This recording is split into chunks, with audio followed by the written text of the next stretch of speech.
Saudações a todos, esse é o nosso Podcrim. Estamos aqui cumprindo a agenda da primeira temporada, o compromisso que nós fizemos com vocês de 5 episódios.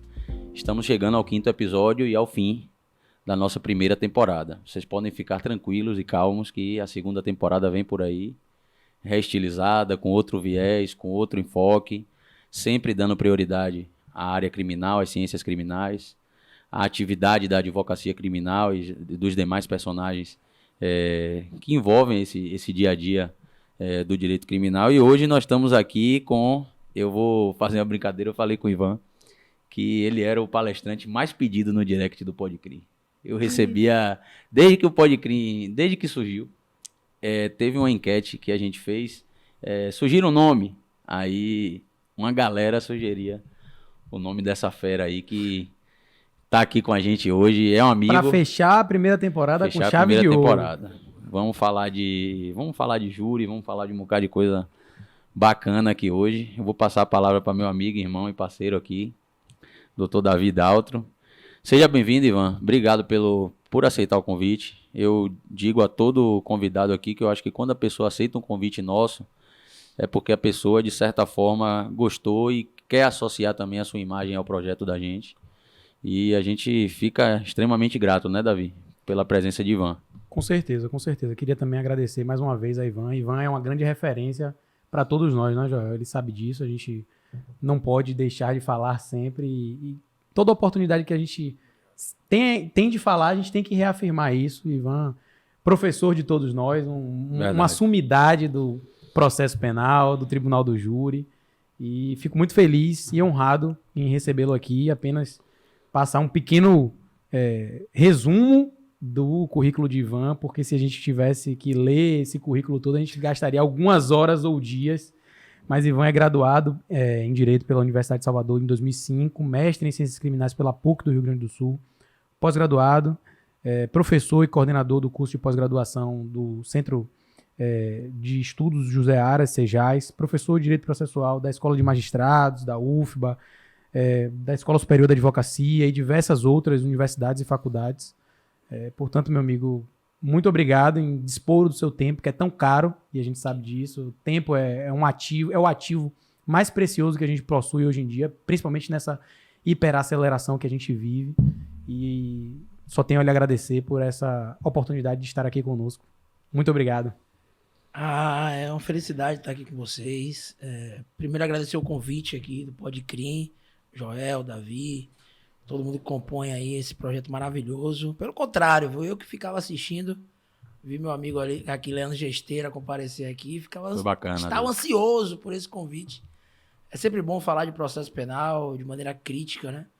Hoje tem algo que muitos falam sobre a síndrome do impostor. Todo mundo fala de processo penal, o processo penal de bar. E, por vezes, esse falatório processual de pessoas que não têm o tecnicismo adequado para falar da matéria acaba influenciando realmente os protagonistas, né? Juízes, ministros, desembargadores, advogados, promotores são influenciados por esse discurso midiático, discurso de bar, discurso do dia a dia. Se a gente vai, por exemplo, discutir medicina, ninguém vai se arriscar aqui a discutir medicina, mas todo mundo quer falar um pouco de processo penal, quer falar de prisão em segunda instância, quer falar em redução de maioridade penal e por aí vai, como se fosse algo banal. Então, quando a gente tem projetos como esse, para ressignificar processualmente a nossa matéria, né, ressignificar o que a gente pensa sobre o processo penal, a gente sabe que é um termômetro de um Estado que pretenda ser democrático de direito, ser de direito efetivamente, né? Um processo penal que a gente sabe que é o sismógrafo de uma democracia. Se a gente quer saber qual a espécie de democracia que existe no país, nós temos que saber qual a espécie de processo penal que há nele. Então, quando há projetos como esse, que tem a coragem de pensar no processo penal, não com argumentos de conveniência, como nós temos muito no Brasil hoje, há uma polarização em termos políticos, mas eu tenho percebido muito e tenho ficado triste com discursos de conveniência, né? O cara que é direita ou o cara que é esquerda, por vezes, utiliza desse discurso apenas contra os seus inimigos. E para saber efetivamente qual é o processo penal que a gente pretenda realmente ser aplicado democraticamente no país, a gente tem que querer um processo penal justo também para os nossos inimigos. Com certeza. Com certeza. Então, esse projeto aqui é muito importante porque pensa o processo penal de maneira crítica, é uma satisfação, uma felicidade estar com vocês aqui, e fico feliz por muitos terem pedido a gente comparecer aqui. Acho que a advocacia é isso, a advocacia não é um trabalho, é um propósito, é uma missão, é um legado, e é o que a gente tem buscado aqui, né? Acho que os nossos projetos, e vocês, eu tenho certeza disso também, buscam isso mais do que um trabalho, ver a advocacia como essa capacidade que a gente tem, como outros já disseram, né? O advogado criminal de pisar na lama sem melar os sapatos. E essa política criminal que nós temos, que a gente tem no Brasil, por vezes acarreta não é estigmatização da advocacia criminal. Então a gente tem que discutir o processo penal mesmo, como um todo. Porque hoje só se fala em processo penal no Brasil, né? Verdade. Com certeza. Fora a guerra, a pandemia, o discurso é processo penal. O processo penal influenciou até o discurso nas eleições, o discurso político. Então, é muito interessante o projeto de vocês. Maravilha, Davi. Eu tô feliz com o aceite de Ivan, né? Dele estar aqui com a gente hoje. E a gente tem que começar perguntando sobre a sua trajetória. Da onde foi que nasceu, como foi que você foi pousar na área criminal e a sua paixão e a sua ênfase no Tribunal do Júri. Eu até desconfio de onde veio isso, mas a gente vai deixar você à vontade para falar, mas conte um pouquinho da onde partiu, né, de onde Ivan partiu até chegar como advogado, professor e um tribuno do júri. Perfeito. Eu não tinha ninguém na advocacia, assim, um referencial em termos de advocacia na família, né? Não tinha. Tinha um padrinho que foi Antônio Magaldi, que foi um grande advogado aqui em Salvador. Mas era bem distante a relação, me batizou ali, mas eu não tinha contato algum. Então eu nunca tive um padrinho na advocacia. Tinha uma tia advogada em Itabuna, interior da Bahia. Mas com referencial, assim, direto, frontal, não tinha. E eu que fiz fiz o ensino médio ali na década de 90, você não tinha disciplinas que tinham uma leitura constitucional, de cidadania, nada disso, né? Então, o primeiro contato que você tem, assim, com a advocacia, realmente, no meu caso, foi através do cinema. E não sei se já era um pressentimento, uma visão, mas desde novo, desde a escola, eu queria ser advogado. Não era fazer basicamente só direito, mas ser advogado. E aí ingressei na universidade e na faculdade, até o 7º semestre ali, eu não tinha oportunidade de estagiar, e fui estagiar depois com o Dr. Raul Palmeira, que recentemente faleceu, que foi defensor público aqui da vara do Tribunal do Júri, talvez com mais atuações aqui no júri, né? E recentemente outro defensor também, Dr. Pedro, faleceu, né?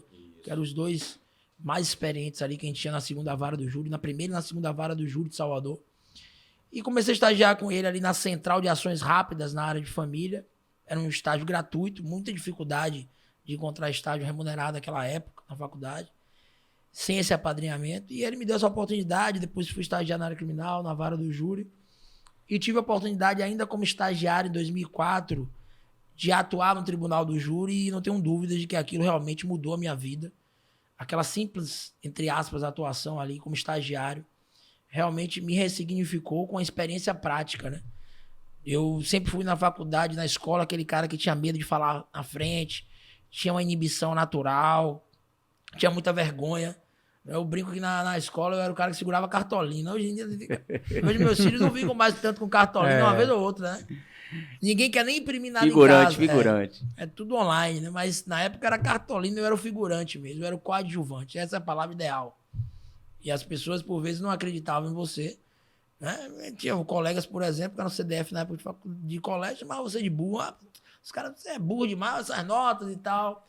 Né? Então, isso era bem comum.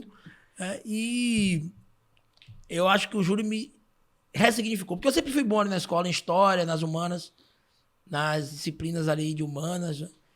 Mas o júri me motivou em vários momentos, várias vertentes ali. Realmente mudou a minha vida, foi capaz de elevar os meus padrões, perceber que eu poderia alcançar coisas que eu jamais tinha imaginado realmente na vida, quando eu fiz essa primeira atuação, e aí segui estagiando no Tribunal do Júri até iniciar na advocacia criminal. Maravilha, é bom saber da história, né?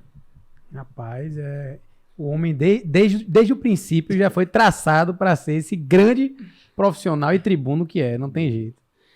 Ivan, me diga uma coisa, Ivan.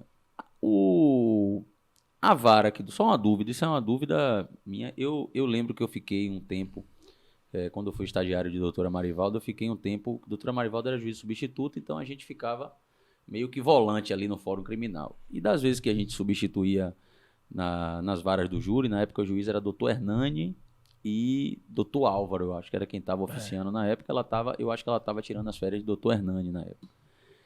E eu sempre vi uma mistura grande, era a primeira e segunda sumariante do júri, não sei se você lembra dessa época. Os defensores que eram lotados ou designados ali no júri poderiam fazer júris nas duas varas ou ele era restrito a uma das varas do júri? Era restrito. Na época que eu estagiava era restrito. Tinha doutor Pedro, que faleceu agora, primeira vara do júri, e doutor Raul, a segunda vara. Né? Eram basicamente só 2 juízos. Né? Hoje você tem um fracionamento, né? Tem o primeiro juízo da primeira vara do júri, o segundo juízo da primeira vara do júri, na segunda vara do júri também a mesma coisa. Mas você tinha ali, eles ficavam realmente estáticos ali, naquelas 2 varas, e atuavam muito, né? Muito. O doutor Raul fez mais de 400 júris na vida. Isso me trouxe uma experiência grande, porque ele começou a me colocar para fazer júri toda semana. Eu fazia 1 ou 2 júris por semana, como estagiário ainda. Eu me lembro que o meu primeiro júri foi de um sujeito que estava cumprindo pena no regime semiaberto. O agente penitenciário foi provocá-lo, ele deu uma enxadada na cabeça do agente penitenciário. E foi uma tentativa, e meu primeiro júri foi esse. E o cara chegou no plenário descalço e com a farda do presídio, né? E aí eu olhei para o doutor Raul e falei... Doutor Raul, isso é normal? Eu não sabia de nada, não tinha experiência. E a promotora é até uma procuradora hoje, a doutora Cleusa Boida. Conheço demais. E aí o doutor Raul falou, não, com a vara do presídio é normal. Mas descalço é a primeira vez que eu vejo também. Aí eu falei, eu posso manifestar? Ele falou, pode. Eu provoquei ali o doutor Vilebaldo, que era o presidente da sessão, o juiz, e ele determinou que o sujeito trocasse a roupa e se calçasse.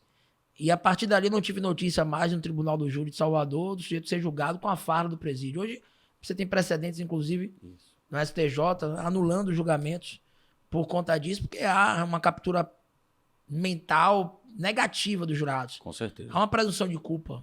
Quer dizer, o sujeito chega negativamente falando para o momento mais importante da vida dele e já condenado antecipadamente. Então, a engrenagem era essa, era uma época boa, uma época que me trouxe muitos ensinamentos, muitas lições de vida realmente, momentos marcantes, e como eu disse, foi capaz de mudar, me ressignificar, elevar os meus padrões, entender, às vezes parece isso discurso de coach, né? Mas é mesmo, de essa importância de você acreditar que você pode ter voos maiores, né?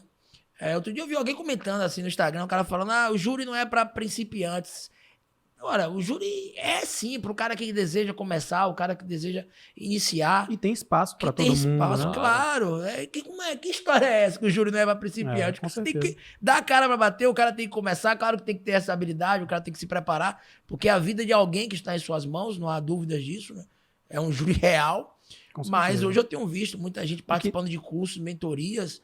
Então não me vem com esse discurso como se você fosse, né, o cara que inventou a roda para dizer que... Quem é você para dizer que outras pessoas não Com podem certeza. se arriscar a ser melhor, a serem melhores todos os dias, Claro. a alcançar outros objetivos? O Né? que não cabe nunca e em lugar nenhum é irresponsabilidade. Né? Claro. Eu acho que inexperiência, todo mundo já teve um dia e em dado momento vai se construir uma musculatura suficiente para de fato ali fazer um júri tão bem quanto o Ivan, que toda vez que eu passo pelo tribunal do júri, que eu ouço falar que vai ter um júri de Ivan, eu tento ir, eu compareço, porque É fera. é um é fenômeno, mestre, né? é Dalton sempre mestre. um aprendizado diferente para mim assistir um júri. Quem tiver a oportunidade, inclusive, um dia, doutor Ivan, professor, amigo da gente, tem uma rede social muito engajada, até aproveite para falar suas redes sociais.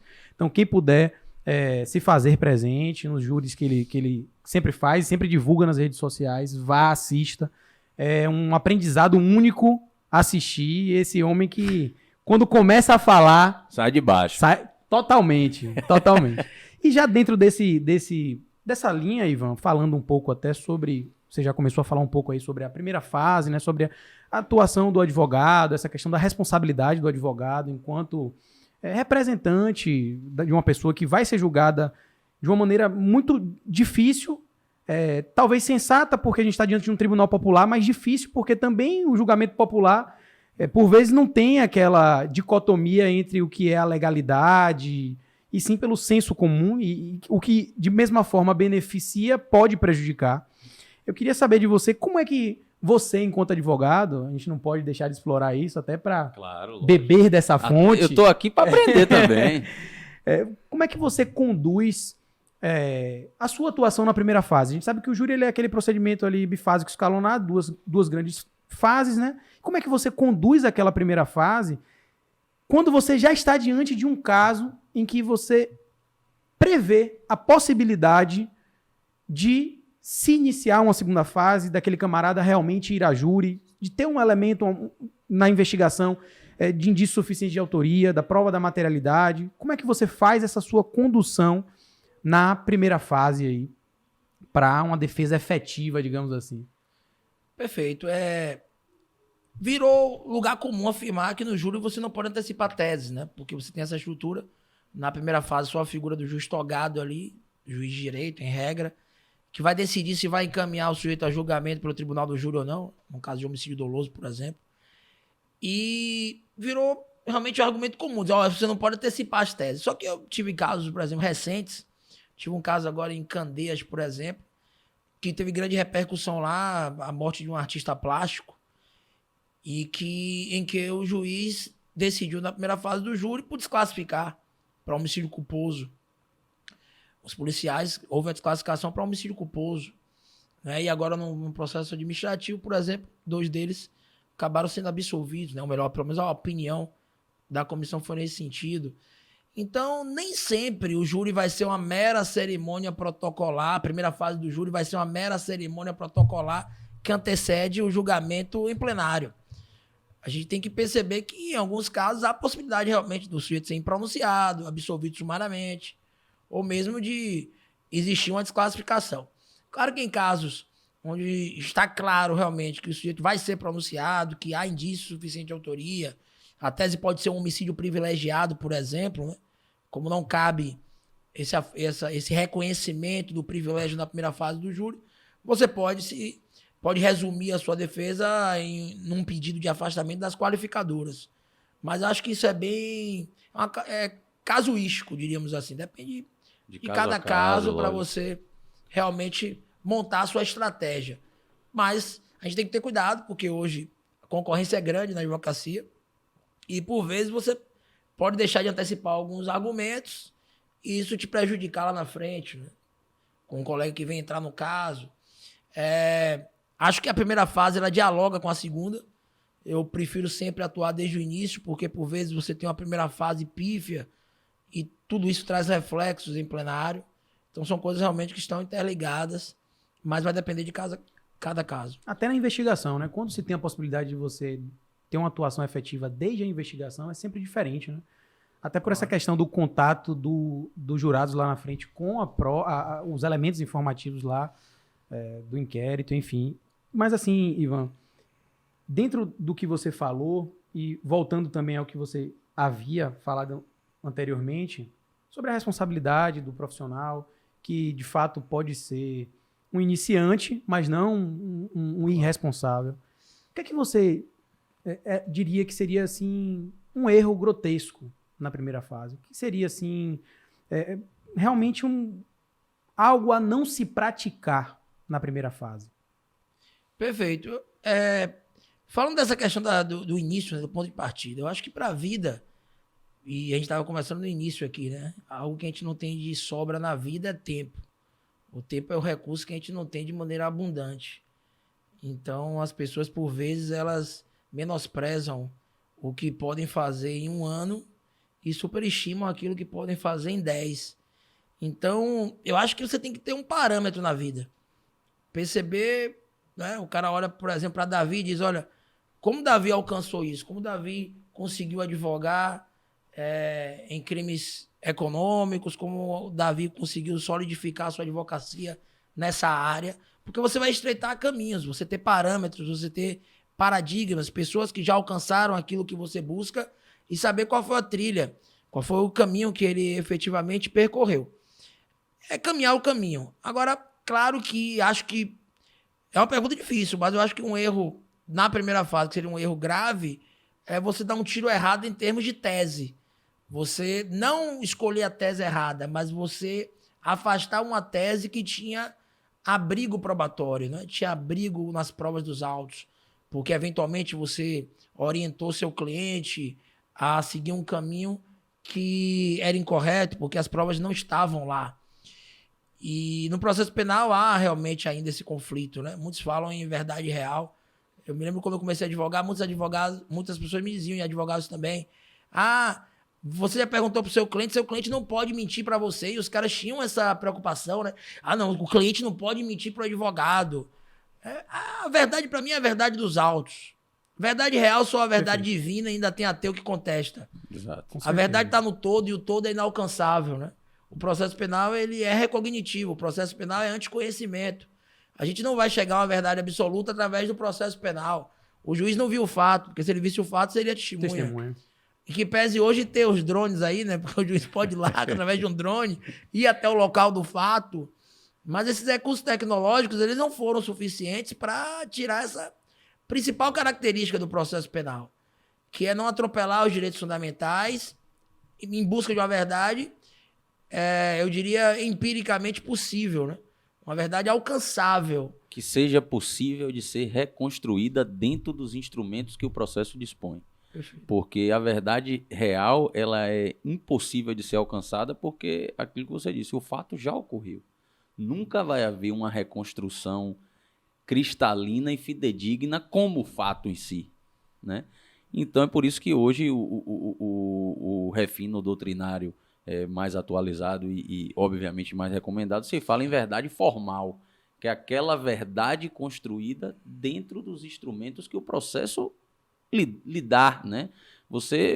Já que existe uma perícia, vamos usar uma perícia. Já que existe a prova testemunhal, vamos usar a prova testemunhal. Agora, falar em verdade real e isso ser como muitos julgadores ainda, a gente não cansa de ver no dia a dia, promotores, juízes, até advogados falarem em verdade real. Na verdade, é um conceito que, ao meu ver, ainda na época que eu estava na academia, já era considerado um conceito superado. Com certeza. Né? A gente precisa, aquilo que Ivan falou, o processo penal tem que ser pensado de forma democrática. E a gente imaginar que um processo é capaz de construir uma verdade, reconstruir uma verdade real, isso é falacioso. Né? E o que ele falou da questão estratégica é de você somar a sua estratégia. A sua estratégia está sempre aliada ao conjunto probatório dos autos. Com certeza. E nessa linha, Ivan, em relação ao que muitos dizem que você falou, você até pincelou um pouco sobre isso, falando na questão de reservas de tese. Mas o que é que você enxerga assim, daqueles que eventualmente se reservam até a produção de algumas provas ou a juntada de algumas provas nessa primeira fase? A gente vê, às vezes, certa defesa tem, por exemplo, acesso a um vídeo, mas que esse vídeo pode ser interpretado na primeira fase pelo magistrado em desfavor, e na segunda fase talvez em favor. O que é que você enxerga isso, essa questão dessa reserva mesmo de produção probatória para uma eventual surpresa lá na segunda fase e se tornar mais efetivo na segunda fase, enfim?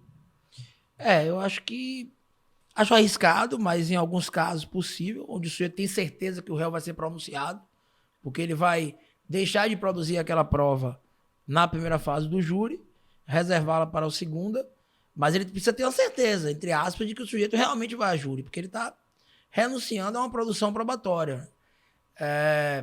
Sobre esse ponto do juiz poder apreciar a prova, a gente sempre tem aquele limite técnico da pronúncia, que na pronúncia você não pode ter um excesso vernacular, na pronúncia não pode ter um excesso de adjetivação, o juiz tem que ser sóbrio, racional, não pode falar mais do que deve e o que permite o artigo 413 do CPP, né? É uma decisão meramente processual, porque o jurado vai ter acesso à pronúncia, vai ler a pronúncia e não pode ter uma culpa antecipada, até porque aquele juiz, com investidura, aquele juiz técnico, ele não tem competência para julgamento, competência pertence ao conselho de sentença. Então, acho que é uma manobra arriscada, reservada para as hipóteses onde você tem certeza que seu cliente vai ser pronunciado. Acho que é essa linha, realmente. Sim. E já quando inaugurada a segunda fase em si, o que é que você reputa como importante para o advogado, para a advogada, ainda iniciante, ou até para o advogado que já milita no júri, ter como cautela, talvez na parte ali dos sorteios, da formação da lista de jurados, o que é que você realmente reputa como importante e o que é que o advogado e a advogada devem estar atentos para já se preparar para a fase do plenário, para o momento do plenário, digamos assim? Hoje você tem a possibilidade de fazer uma investigação até tecnológica, né, em relação aos jurados, verificar os perfis nas redes sociais. O nosso sistema é diferente do norte-americano, mas você tem essa possibilidade. Facebook, Instagram, verificar qual é o perfil de cada jurado, para você poder já antecipar as suas eventuais recusas, né? Antecipar entre aspas, você já saber eventualmente quem não pode sentar. Claro que acho que é um momento sempre bem crucial e bem difícil essa questão da escolha dos jurados. Então acho que essa investigação prévia é importante de saber realmente, né, fora deixando de lado a questão dos impedimentos que eventualmente existem, que você tem que estar atento também, mas acho que essa questão da investigação social e pessoal de cada jurado, de cada nome na lista ali, acho que pode ser importante. É importante, eu faço costumeiramente, para verificar realmente quem você eventualmente vai escolher. Você tem direito ali a 3 recusas imotivadas, no tocante à composição do conselho de sentença. Acho que esse é um ponto importante, é um ponto relevante para iniciar a segunda fase, ficar atento à documentação nova, que eventualmente você tem que respeitar aquele prazo de 3 dias úteis antes do julgamento para acostá-la também. Estudar muito o processo, né? Ter o processo, dominar o processo em si, acho que isso é muito importante para o plenário. Eu sempre faço um índice de todas as peças processuais, dos depoimentos mais importantes. Dificilmente eu vou chegar no júri e não me recordo quando isso aconteceu. Eu tenho mais de 200 atuações no júri para eu dar um tiro errado. Não que eu seja melhor que ninguém, mas eu chego estudando o processo. Então eu jamais vou dizer que a testemunha falou algo que eu não tenho certeza. E se o promotor falar ali algo que não está nos autos, eu vou saber, sem pegar os autos, já apartear naquele momento. Então acho que você ter os autos na ponta da língua, conhecer os autos, perceber que essa história que o júri só julga com emoção, você não pode ficar nessa. É importante aliar emoção e razão. Esses 2 pontos são importantes. Emoção, para compreender que eu não posso condenar alguém sem provas, pôr em risco a liberdade de alguém é uma pena que pode chegar até 20, 30 anos.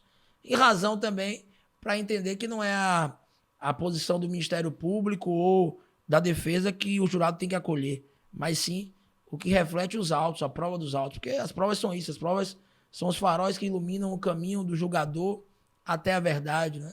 Quando ele disse não julgueis para não ser julgado, ele não estava dizendo que todo mundo tem que ficar impune. Mas vamos devagar nessa história de julgar aí. Vamos compreender. E eu acho que esse é o ponto importante. Você, como advogado, conseguir fazer com que o jurado se coloque não no lugar da vítima, mas no lugar do réu, no lugar do acusado, que é o débil no processo penal. Quando o crime foi praticado, óbvio que o débil deixa de ser o ofendido e passa a ser o acusado. É ele que tem que lutar contra todo esse aparato, esse monumento estatal. Então, você fazendo o jurado só vai absolver ou acolher sua tese se ele conseguir se colocar no lugar do acusado. Esse é o grande ponto do tribunal do júri. Porque se eu consigo me colocar no lugar do acusado, eu posso sentir a dor dele. E desde o aspecto físico, né, como você estava falando, é uma camisa, é uma roupa diferente, Claro. é o corte do cabelo, porque tem que ter realmente aquele cenário de empatia. E se você consegue sentir a dor dele, a dor não vai ser só dele, vai ser do jurado também. Vai ser sua também. Então você não está fazendo por ele, você está fazendo por você também. E acho que esse é um ponto importante, sim. Saporito esteve aqui com a gente falando que, se não me engano, posso errar a terminologia da qualificação profissional da esposa dele, acho que a esposa dele é psicanalista. E ele sempre diz que antes de um júri, ele vai beber no conhecimento da esposa, às vezes perguntando dando um panorama geral a ela do que é a questão fática e perguntando a ela como é que ele poderia capturar, né, o jurado para dentro da figura do acusado, né? E ele disse que ajuda muito ele essa questão da psicanálise, como o Ivan falou, da pessoa estar ali julgando e se colocar no lugar do julgado, né? Eu acho que essa é a chave do júri para se conseguir uma absolvição. Porque se você não se enxerga ali, você enxerga que ali tem um monstro, uma pessoa que não faz parte, né, daquela sociedade que você acha que você se insere, obviamente que a oposição vai ser pela condenação. Porque acho que a gente tem que entender, para atuar na advocacia criminal, em qualquer coisa na vida, né? Me lembro quando eu estava no início da faculdade, você tinha filosofia, sociologia, introdução ao estudo de direito, e os alunos achavam, eu também, inclusive, que aquilo era tudo desnecessário. Que aquilo era tudo besteira, e hoje nós vemos, né? E você hoje quer voltar para estudar tudo isso, né? Você estuda Platão, você estuda filosofia. Eu formei agora recentemente pelo IBC, que é o maior instituto do Brasil em coaching, e eu me formei agora tem uns 2 meses como coach, e não tinha, a princípio, um objetivo, basicamente, de atuar como coach. Foi mais uma questão de autoconhecimento, uma questão de evolução, realmente, mental, evolução pessoal e profissional, porque eu acho que antes de você... As coisas na vida não são de fora para dentro, tem que ser de dentro para fora. As piores tragédias que ocorrem em sua vida, que ocorram, elas vão depender muito mais da leitura que você entrega a elas. Então, isso me ajuda muito no júri, essa PNL, a programação neurolinguística, e tudo isso influencia, claro, para você fazer a leitura das pessoas, as pessoas conseguirem realmente enxergar em você um espelho, né? E vice-versa. Então, acho que isso é muito importante para você fazer a leitura de testemunhas, leitura dos jurados. Então, é importante entender que a advocacia criminal ela é heterônoma, é heterogênea, mexe com vários e vários campos de conhecimento. Quando eu fui escrever meu livro Prova Penal Digital mesmo, eu tive que estudar muito, sabia pouco. Nunca fiz um curso de informática. Inclusive, recomendo, viu? Um excelente livro. Já utilizei certeza. Em muitas peças e deu certo. Fico feliz. Mas é isso, mano. Eu tive que estudar Beck, Ost, estudar sobre o tempo, Einstein. E você falou bem aí sobre essa hiperaceleração que nós vivemos, né? Porque o tempo temporaliza o direito juridiciza o tempo. Esses 2 eixos da física, o tempo e o espaço, influenciam a nossa vida e o processo penal. Claro que a gente não quer um processo penal fast food, mas você tem juízes aqui em Salvador, por exemplo, que dizem que 2 anos não é excesso prazal. Não, o excesso prazal começa a partir de 3 anos. E ainda falam que, olha, aqui em casa eu aplico o direito penal. E 2 anos depois da pronúncia. Se tem 5 anos para pronunciar antes da pronúncia, pronunciou, zerou. E outros casos, outros processos também, não é só do júri, não. Outros processos que não são bifásicos, né, que a gente sabe. Então, quer dizer, mas que espécie de direito penal é esse? Com certeza. Será que você está fazendo a sua parte como juiz, como promotor? E o processo penal é muito como Carlitos, eu dizia isso outro dia numa palestra, né? E toda aquela vertente industrial, onde cada um aperta o parafuso, o delegado encerra o inquérito, manda para o Ministério Público oferece a denúncia, o juiz recebe a denúncia, as testemunhas são inquiridas, aquelas que já foram ouvidas no inquérito, e o cara aperta o parafuso, cada um apertando, o cara é condenado, e o produto inquisitorial está formado. E se você, como advogado, não entrar para quebrar toda essa engrenagem, o resultado sempre vai ser o mesmo, né? Então, essa figura autômata de não enxergar que existe uma pessoa ali atrás da capa dos autos, como seu filho chuta uma bola, como você abre uma porta, ou a gente está fazendo esse podcast aqui hoje, o processo se torna mais isso, mais uma coisa banal. Eu tive uma situação aqui na Bahia outro dia, em que meu cliente foi absolvido, estava com a prisão preventiva decretada, eu tinha impetrado o habeas corpus, ele foi absolvido, o habeas corpus estava tramitando. E eu acabei não juntando a absolvição no habeas corpus, deixei o habeas corpus rolar, né? Não fui sustentar, deixei o habeas corpus rolar. E aí eu vi, achei interessante, a ordem foi denegada. O cara estava absolvido. Imagina. E a ordem foi denegada e a prisão dele foi mantida, porque eu tinha juntado tudo o que ocorreu na audiência. Eu tinha juntado o que a vítima falou, que ele não foi o autor do sequestro, que não o reconheceu, todas as provas demonstravam que não tinham sequer indício suficiente de autoria para sustentar uma prisão preventiva. E o habeas corpus foi denegado. o cara estava absolvido. Quer dizer, essa é a lógica de um processo penal que não vê as pessoas, vê a capa dos autos, vê mais um parafuso a ser apertado, né? Davi e Ivan falando sobre... Eu vou fazer 2 parênteses. O primeiro, Ivan falando sobre essa engrenagem do processo, né? A frieza que é um processo. E eu me lembro que uma vez, preparando um HC, uma situação fática que hoje vem mexendo muito a questão do trato do dinheiro público, né? Era um processo onde se tinha uma discussão se haveria ou não fraude em diversos procedimentos licitatórios, o Ministério Público sempre quantificando os valores pelo teto das licitações para dar aquele impacto. E eu fui construindo o habeas corpus, pensando, construindo, e mandei para o habeas corpus para um advogado que eu admiro muito, que eu tenho um carinho, uma admiração imensa, que é o Dr. Alano Frank.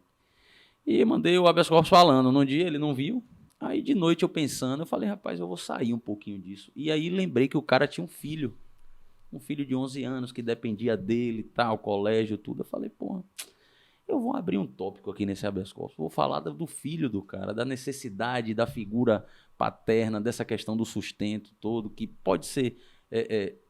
as medidas cautelares podem ser efetivas nesse caso, um monitoramento eletrônico, para que ele consiga dar seguimento à atividade empresarial dele, que não é uma atividade empresarial, aquela época já ele era, à época, agente público, mas já não era mais, né, quando da deflagração da operação.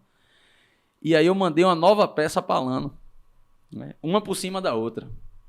Aí ele já tinha lido a primeira. Aí ele me mandou uma mensagem falando exatamente isso. Ele, rapaz, você esquentou o processo, né? Você trouxe uma perspectiva para o habeas corpus humana. A gente estava aqui só batendo em cautelares diversas, em ausência disso, ou fragilidade daquilo, ou o que comporta, né? Não precisa. A gente estava batendo nessa mecânica fria, que às vezes fica mais do mesmo, com essa massa de ordens denegadas, como o Ivan acabou de falar, um processo que o acusado já estava absolvido, a ordem foi denegada, e curiosamente, nesse caso, a ordem foi concedida. E então, essa sensibilidade... às vezes, quando você dá quando você esquenta o processo, você tira ele daquela marcha fria e instrumental, você às vezes consegue um resultado que às vezes a gente não acredita, a gente acha que é a chance, e às vezes a coisa acontece. E essa sensibilidade ela é fundamental para o júri, né? Claro. Porque com esse contato e empático que você traz ali para o jurado, você forma com o jurado, é onde você realmente o convence.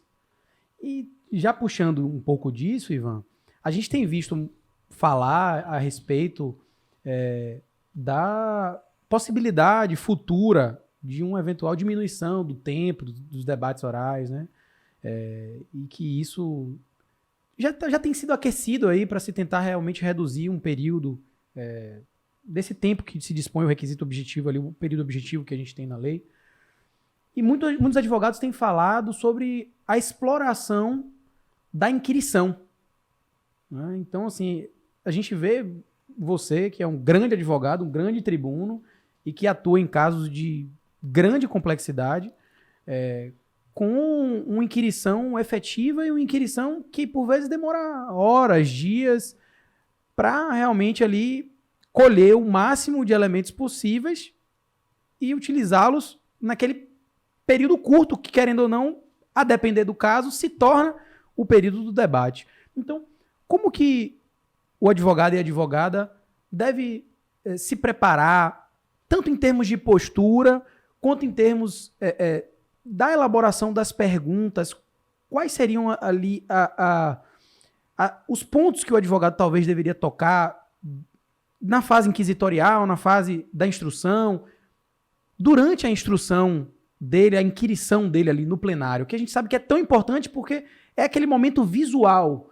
Por mais que o jurado tenha contato com aquela prova produzida ou elemento informativo que venha a ser trazido, aquela prova visual diz muito. Então, como o advogado e a advogada deve se preparar? E também aproveitando, o que é que você acha sobre essa discussão que se tem sobre a possibilidade ou não de reduzir esse período do tempo, né, que nós temos para falar nos debates orais? Perfeito. Deixa eu só fechar aqui a manifestação de Joel. Joel falou importante essa questão humana, né? E que a ordem foi concedida. A questão é que muitas vezes as ordens são denegadas, né? Quantas e quantas vezes as ordens são denegadas por conta dessa questão autômata no processo penal. Eu estava assistindo outro dia Amistade, novamente, aquele filme do navio negreiro, que houve aquela discussão de propriedade, enfim. E os caras estavam procurando um advogado. Procuraram um ex-presidente dos Estados Unidos para advogar no caso, e o ex-presidente não quis. E aí tinha um advogado da Ativo, que a princípio eles não queriam uma pessoa de mais nome. Mas aí um dos sujeitos comentou com outro, né? Falou o seguinte, olha, eu acho que é isso que a gente precisa agora. A gente precisa de alguém que não perca a esperança à medida que perde. E eu acho que a advocacia, tanto no júri quanto nessas lutas que a gente acaba travando, que você acabou de citar aí, dessas cada vez mais uma panpenalização, né? Uma metástase legislativa, cada vez mais esse enrijecimento do direito penal, essa diarreia legislativa em termos de política criminal, é da gente não perder a esperança à medida que a gente perde. Eu acho que a advocacia criminal é muito isso. E acho que isso é um ponto importante. Mas voltando, eu acho que essa questão da inquirição em plenário, ela é bem interessante. Por vezes, em casos mais simples, o Ministério Público renuncia a essa prova em plenário, né? A defesa também. Com muito cuidado sempre. Eu costumo dizer que a testemunha de acusação pode se tornar uma grande testemunha de defesa e vice-versa. Então, na frente do júri, qualquer erro ali pode ser crucial. Mas eu acho que você deve focar muito nisso, nessa questão das falsas memórias, que é um ponto importante, né? Do que eventualmente o sujeito falou no inquérito, que agora ele não reproduz em juízo. Focar sempre nas contradições.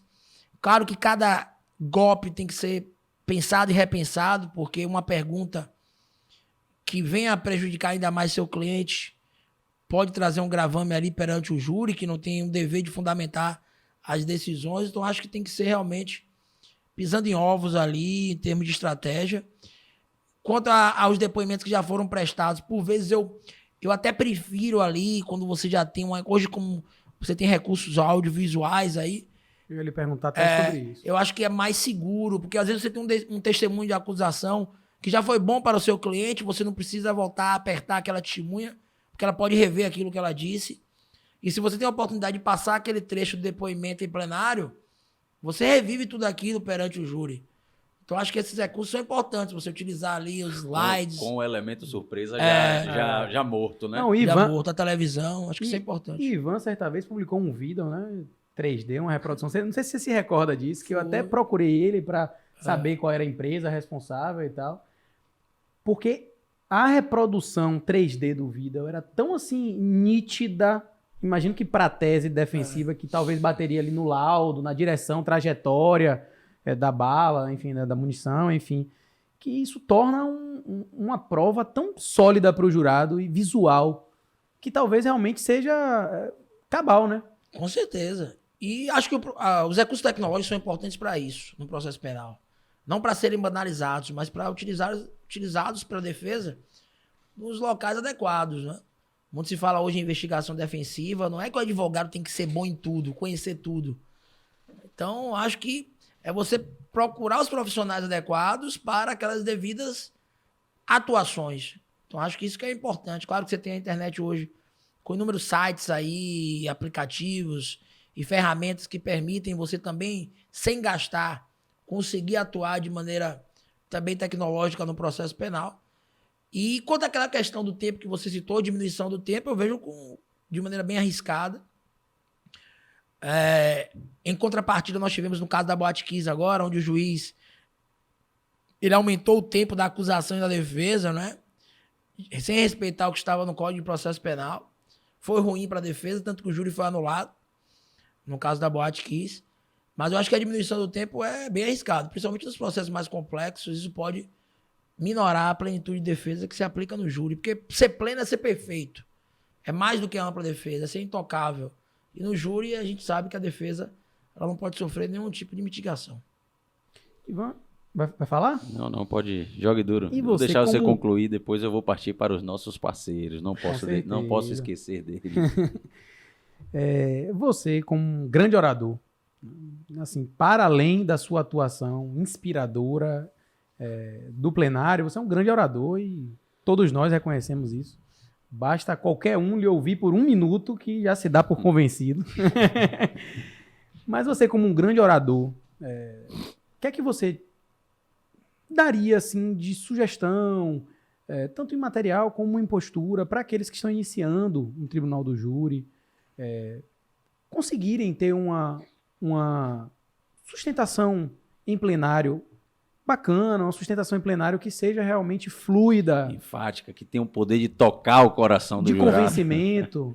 Porque no frigir dos ovos, o que nós queremos é que todo advogado quer ser ouvido Lógico. e que alcance o fim que ele busca.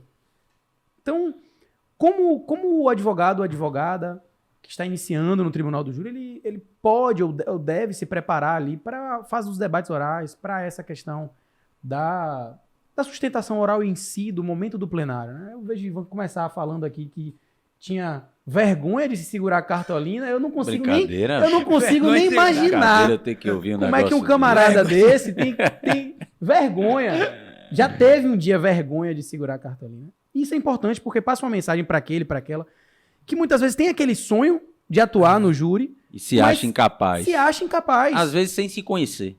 É verdade. Né? E às vezes sem saber que, como o Ivan falou, buscando a autorresposta, né? Buscando uma resposta dentro de si, se inspirando em profissionais como você, que abertamente falam, um dia eu já tive isso, mas hoje não é um problema. Como você poderia, né, dar uma sugestão para que a pessoa realmente se prepare de uma maneira bacana para o plenário? Eu comprei um curso outro dia, já li as obras dele, mas de Cortella. E ele discutia isso, né? Com outro filósofo, ou melhor, com um colega lá. E ele falava sobre isso. Ele falava, o cara tava falando com ele, na verdade. O cara falando com ele, olha, muitos falam, chega pra você, Cortella, ele fala, você tem um dom, né? Você tem um dom, você fala muito bem, você recebeu isso de Deus. Que dom, isso é maravilhoso, né? E ele, de certo modo, recebia aquilo com estranheza, né? Porque ele sabia quantos livros ele tinha lido desde 8 anos de idade, como ele começou cedo e sempre se preparou para isso, né? E ele não sabia precisar, né? Outro dia alguém perguntou isso para Neymar também, que tá na Copa, né? A gente vê que você é o último a sair de campo treinando falta. Quanto você acha que seu sucesso tem de porcentagem em termos de dom e de preparação, de dedicação, né? É difícil a gente precisar isso. Mas a pergunta que fica é se poder é querer. Ou melhor, se querer é poder. Né? Se eu quero uma coisa, isso significa que eu vou consegui-la? Que eu vou conseguir aquilo? Querer é poder? A pergunta é essa. Querer é poder? O simples fato de querer algo quer dizer que eu vou alcançá-lo? Se eu quero atuar no júri, será que eu vou conseguir? Eu não posso dar, você que está em casa aí, nos dando a certeza disso. Mas eu posso dar a certeza que se você não quiser, você não vai poder. Você não vai alcançar. Se você não tomar uma decisão, e decisão vem disso, né? D de origem, decisão de cortar. Se você não mudar aqueles velhos hábitos e deixar apenas aquela advocacia que muitos disseram, você só vai se limitar a isso. Ivan é um cara que não escreve, que fala. Dalton é um cara que escreve e fala. Joel é um cara que só quer escrever, hipoteticamente, não falar. E você não pode ir para o outro campo. Que história é essa? As pessoas não alcançam aquilo e você também não pode buscar. Então, acho que o ponto de partida é querer e começar a agir já. Não amanhã, procrastinando, mas atuar já.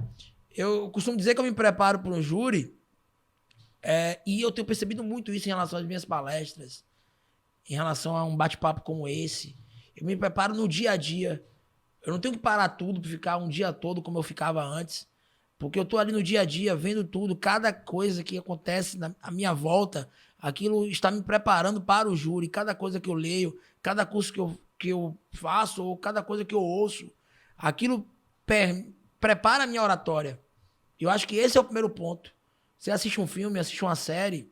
Meu celular aqui tem uma conversa comigo, no outro celular que eu tenho, que tudo que eu vejo rápido de interesse, eu escrevo no celular para mim mesmo. Eu mando para mim a mensagem. Ou eu gravo áudio, ou eu filmo algo, ou eu tiro uma foto do livro, ou eu escrevo no bloco de notas. Para não esquecer. Para não esquecer. E às vezes eu vou me preparar ali, olhando tudo no celular. Se o celular hoje é o seu 11º dedo, utilize então, para se preparar profissionalmente, para você estar evoluindo.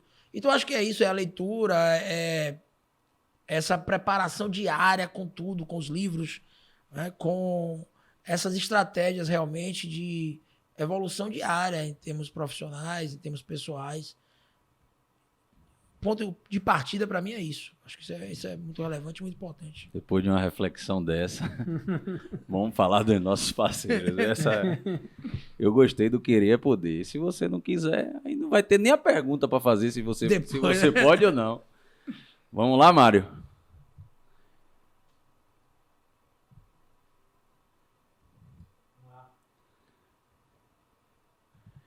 Vou deixar você falar de Elinho agora, que eu tomei sua palavra no episódio passado. Elinho é parceiraço. Hélio Ricardo, doutor Hélio Ricardo, grande parceiro, advogado militante, com grande atuação, inclusive, também no Tribunal do Júri, tem feito grandes júris, inclusive a gente vai fazer um com ele, dia 15 agora. Vai ser aonde para eu não perder? São Sebastião. Pertinho. E é um grande amigo. Tenho que lhe agradecer também pelo apoio. Essas realmente... Esses incentivos que os amigos nos dão para esse tipo de projeto são fundamentais. Ele é um advogado com mais de 15 anos de trajetória. Excelente advogado e um grande parceiro. Portanto, meu amigo, muito obrigado por apoiar o nosso projeto e estamos juntos. Rede Outlight, esse é um parceirão. Dispensa comentários. Todo episódio eu gosto de dar uma ênfase especial à Rede Outlight, porque está sempre de braços abertos, está sempre disponível, sempre até a Rede Outlight me demanda mais. Você está precisando de quê? É assim, eu não vou lá pedir, eu sempre recebo deles essa ajuda. Está precisando de alguma coisa no podcast? O que é que vocês querem? O que é que a gente pode ajudar? Então, meu parceiro, o irmão Iveson, e o seu irmão também, né, que é irmão, são 2 irmãos do sócio, Iveson e Ivan, estão há mais de 20 anos no mercado aí, em mídia exterior, né? Painéis de LED, outdoor, são referência e eu não tenho nem palavras para agradecer essa equipe da Rede Outlight. Muito, muito obrigado mesmo. Vai falar de Felipe ou eu falo? Pode falar. Filipão, eu quero agradecer Felipe também em mão dupla, né? Felipe, ontem foi o aniversário, o 7º aniversário da nossa querida ACB, Associação dos Advogados Criminalistas da Bahia. O nosso Ivan, o vulgo Barão, tomou falta. Só ontem. Felipe, além de ser um parceiro do podcast, ontem deu um brinde, que foi o nosso querido André Franklin quem ganhou. Você ter que engolir André ganhar um sorteio é brincadeira. Mas Felipe, brigadão, é o responsável pela gestão das minhas redes sociais, pelas minhas artes todas aí. E muito obrigado pela sua parceria, muito obrigado por estar sempre disponível para auxiliar na construção aqui do Podcrim. Fale de Reinaldo. Reinaldinho Santana, o que falar de Reinaldinho Santana? Um grande amigo, grande parceiro também, grande advogado, com vasta atuação na área criminal. A gente também só tem a agradecer, Reinaldinho, assim como o amigo Hélio Ricardo. Você é uma referência para todos nós, uma referência na advocacia criminal baiana, nacional. Portanto, meu amigo, muito obrigado pelo apoio, pelo incentivo e por acreditar no projeto, que é o mais relevante. E Reinaldinho foi o primeiro escritório de advocacia a procurar o podcast para ser apoiador. Tem que valorizar, Reinaldinho. Com certeza. Vamos lá, velho Mário. IBA-DPP, Instituto Baiano de Direito Processual Penal. Hoje representado na figura do presidente, nosso querido amigo Vinícius Assunção. O IBA-DPP, eu costumo dizer, e já disse isso a Vinícius, ter a oportunidade de associar um projeto, né, ao Instituto Baiano de Direito Processual Penal já é um grande apoio. Só deles permitirem que nós Utilizemos. Exatamente. Já é o um apoio. O IBADPP é uma grife baiana. Nacional. Uma grife que eu digo assim, baiana, que eu digo de origem baiana, né? Isso. E reúne nomes. Ivan Gessler. Grandes nomes. Rapaz, só a nata do processo penal e principalmente os baianos estão hoje no IBADPP. Eu estou devendo. Doutora Diana Caldas vai acabar me matando, mas eu prometo que eu não vou virar 2022. Eu publiquei um artigo só para me associar ao IBADPP, ele não me associa.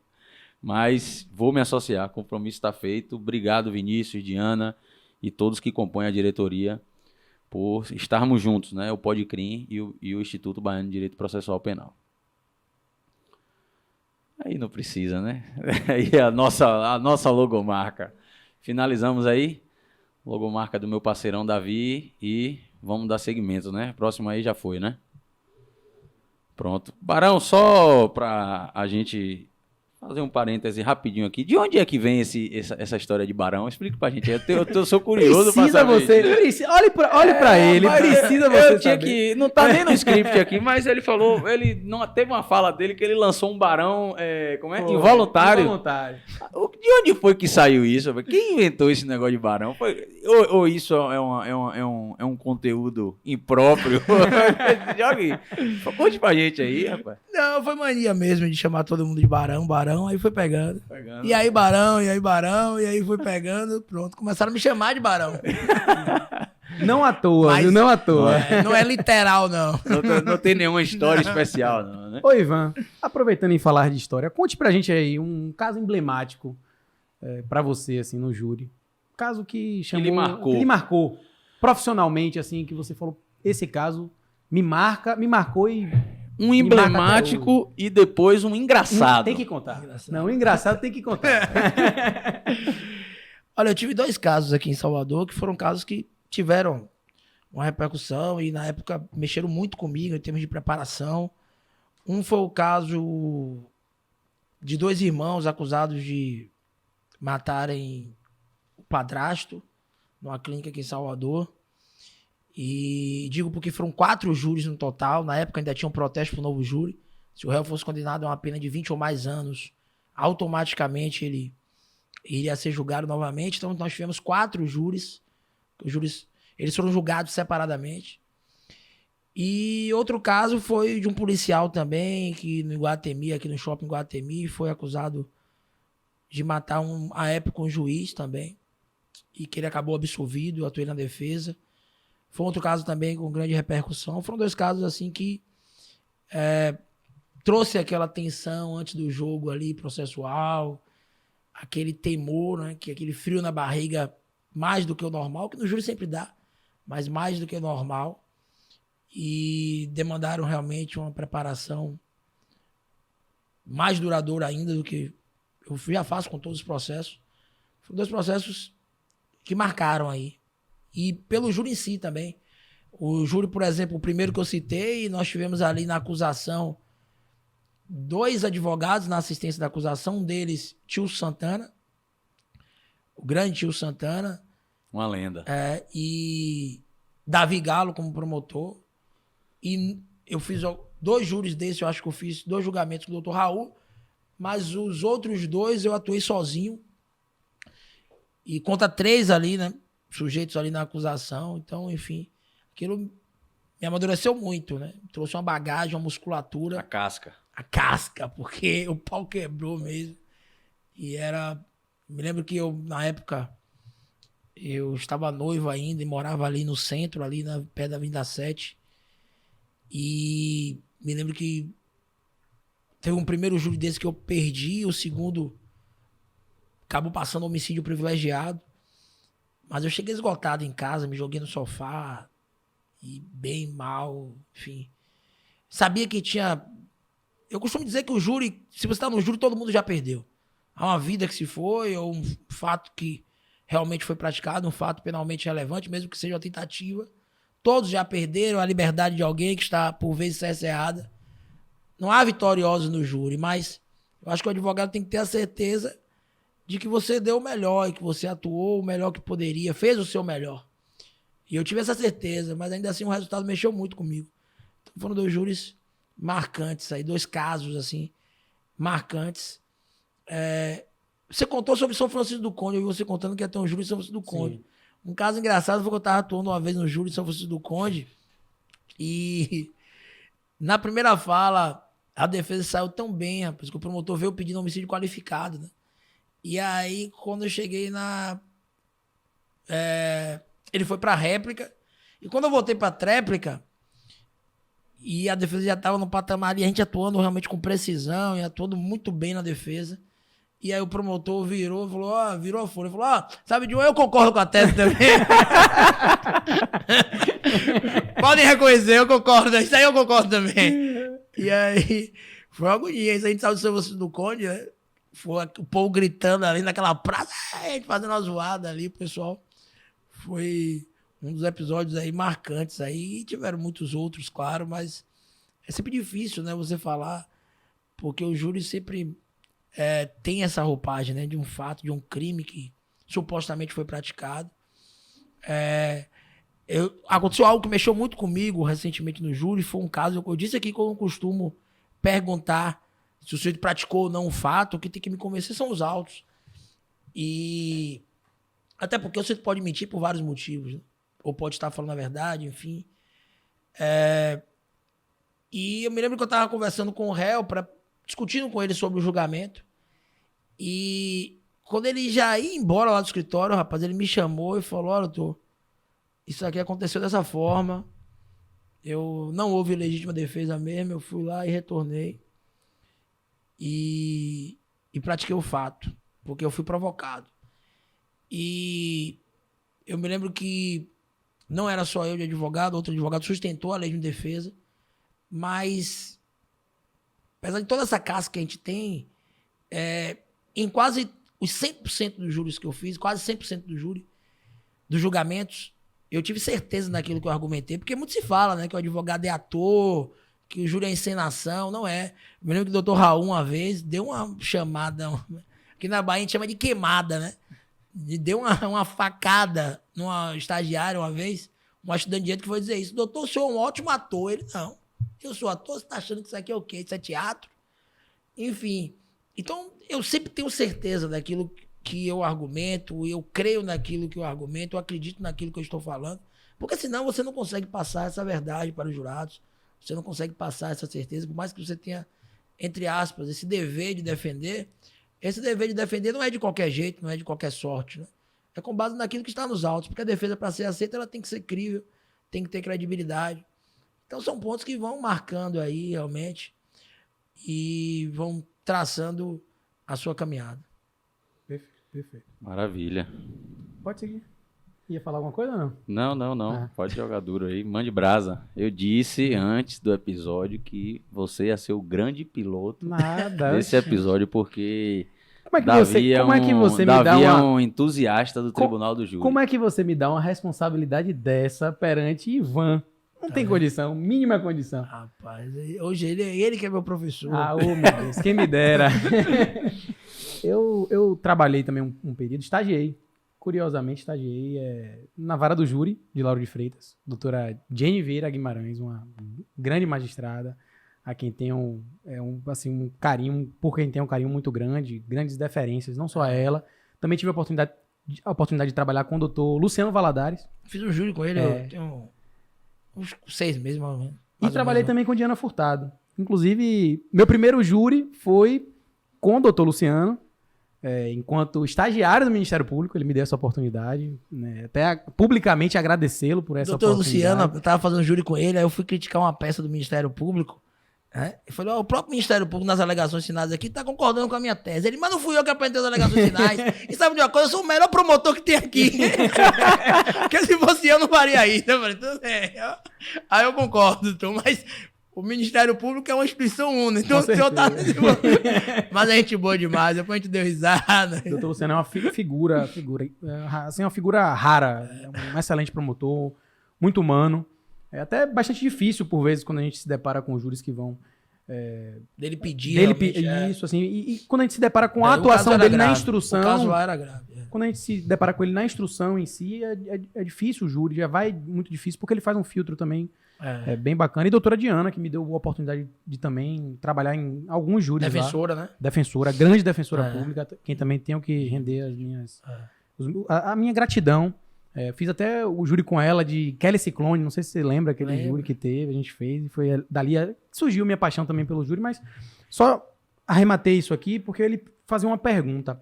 O doutor Luciano, ele sempre falava pra gente, assim, enquanto estagiário, à época, ele falava assim, o júri é fundamental que você conheça cada detalhe, cada linha do processo. Isso é inequívoco. Mas o laudo diz muito sobre o júri. E ele falava essa questão da exploração do laudo. Como defesa, como você enxerga, como não? Qual seria aquele ponto principal que o advogado deve estar atento? Você também concorda que essa visão do laudo, ou teria alguma... A lógica de, assim, olhar muito para a investigação, olhar para a instrução. Lógico que tudo faz parte de um todo, como você mesmo disse. Mas há algum ponto que o advogado deve estar extremamente atento para o momento dos debates? Eu acho que não. Eu acho que você não pode desprezar nenhuma folha dos autos. Eu me lembro que ainda como estagiário eu comecei a perceber isso. E acho que isso que chamou muita atenção do Dr. Raul.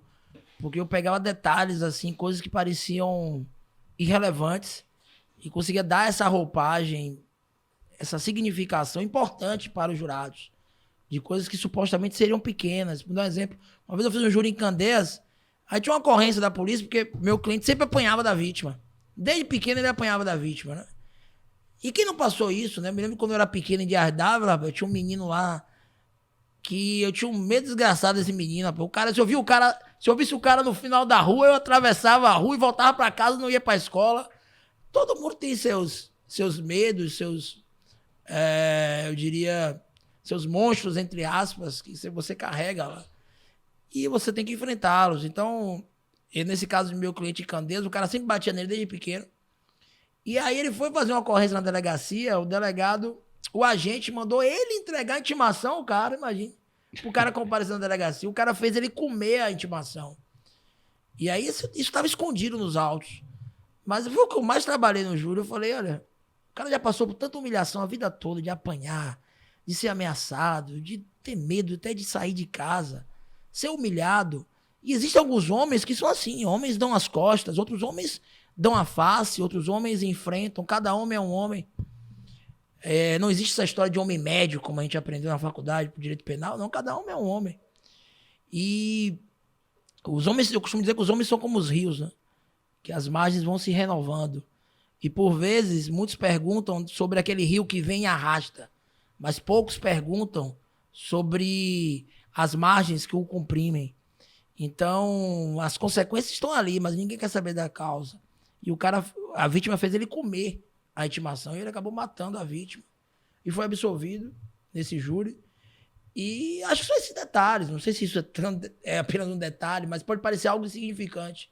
Então é uma ocorrência, cada peça é importante. Claro que o laudo ele é muito relevante quando você não está negando a autoria.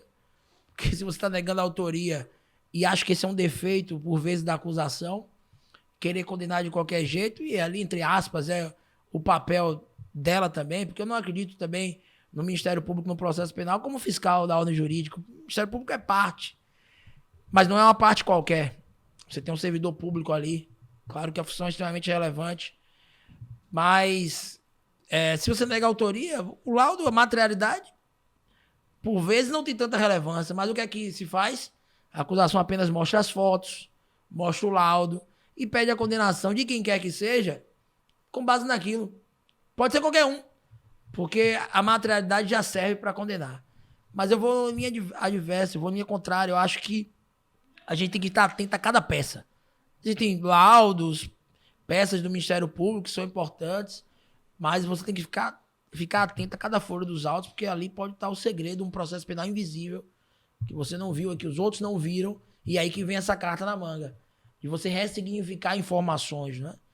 Eu fiz um júri outro dia lá em Infanteria Camaçari, desse cara, né, que entraram em contato com vocês também, que foi uma situação, não foi isso não, foi um júri anterior, que meu cliente teria atirado, foi em Juazeiro, ele atirou de fora da casa contra a vítima, numa tentativa, e supostamente o projétil acertou a parede da garagem.